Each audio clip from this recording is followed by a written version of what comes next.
اللہ کا علم ذاتی ہے، ٹھیک، اللہ کا علم قدیم ہے، اللہ کا علم غیر محدود ہے۔ مخلوقات کل کی کل، کوئی بھی ہو، کسے باشد، وہ فرشتے ہوں، وہ نبی ہوں، رسول ہوں، اولیاء اللہ ہو، ان کا علم ذاتی نہیں عطائی ہے۔ نوٹ کر لیجئے، فرشتوں سے جب کہا گیا تھا ذرا نام بتاؤ تم، تو حضرت آدم کو جو بتا دیے گئے تھے، کیا جواب تھا؟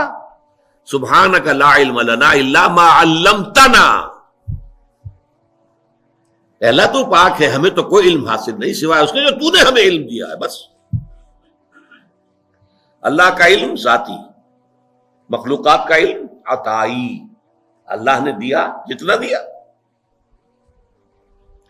اللہ کا علم قدیم، مخلوقات کا علم حادث، ہم نے کچھ سیکھا، پڑھا، اس سے کچھ علم حاصل کر لیا، کچھ اللہ تعالیٰ نے چلیے ہمیں علم لدنی دے دیا، دل میں ڈال دیا، چلیے وہ بھی ہے، لیکن یہ کہ وہ ہمیشہ سے تو نہیں تھا، نہ ہم ہمیشہ سے تھے، نہ ہمارا علم ہمیشہ سے تھا۔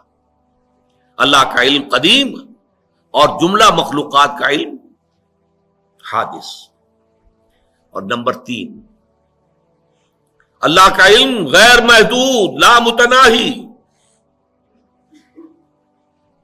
بکل شیء علیم، ہر شے کا علم رکھتا، عالم الغیب والشہادہ، غیب اور شہادہ سب کا جاننے والا۔ لیکن مخلوقات، پھر میں کہوں گا کسے باشد، وہ فرشتے ہوں، وہ انبیاء ہوں، رسول ہوں، اولیاء اللہ ہوں،